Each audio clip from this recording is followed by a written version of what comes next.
In the previous lecture, we explored adding links that take you to different web pages. Now we're going to work with anchor tags. Anchor tags allow us to link to a specific area of content on our existing page. Let's take a look at an example. On this page, you'll notice we have a table of contents at the top of the page that lists 5 articles. Article 1, 2, 3, 4, and 5. The idea is to have these items link to their corresponding article on the same page. So if I click on Article 3, for example, you'll notice that the page navigates to the beginning of the 3rd article in our content area. And the same goes for Article 4, and so on and so forth. In order to make this work, we need to set up an anchor that will instruct a text link on the position of the article that corresponds to the link. We've included a file called anchors.html in the downloads folder corresponding to this lecture. You'll need to open this file in your text editor in order to follow along with this tutorial.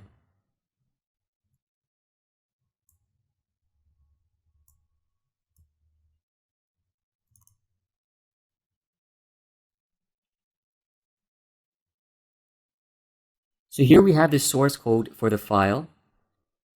And in order to make this work, we'll have to go ahead and add a few anchors on all 5 article headings.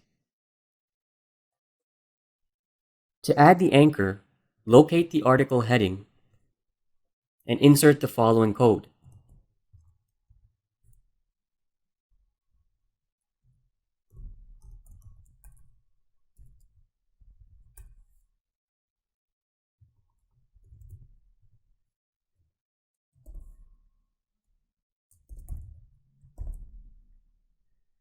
You'll notice that we're using the A tag with an ID attribute.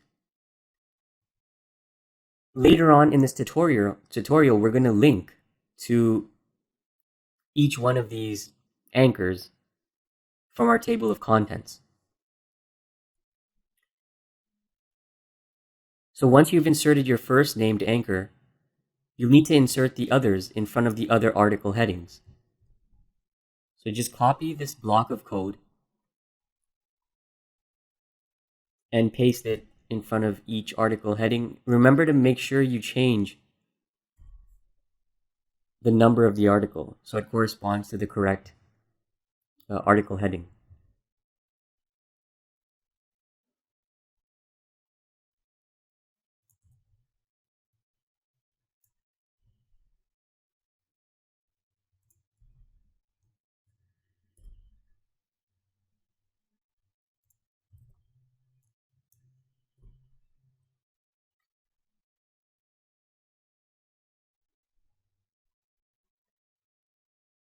Now that we've inserted the named anchors, we'll need to link to them from our table of contents.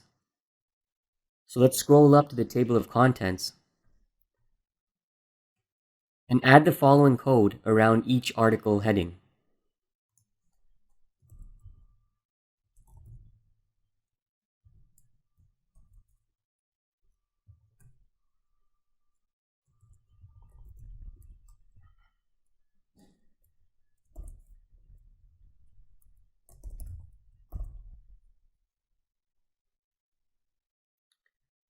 You'll notice we're using the A tags with the href attribute. One difference is that we have a number sign in front of the link. The number sign instructs the browser not to divert the user to a new web page when the link is clicked. When the number sign is followed by an anchor name, the page will know to search for the anchor name on the existing page. It will then retrieve the content that is defined by the anchor position. So again, let's copy this block of code and create our links for the additional article headings. Once again, remember to change the number so it corresponds to the correct article heading.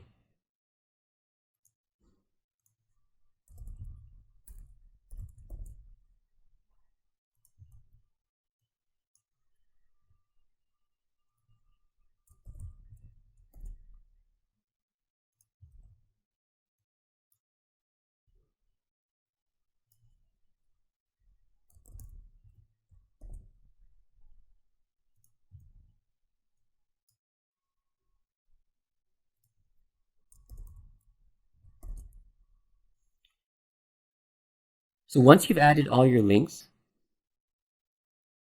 save the file and preview the page in your web browser to make sure that everything works.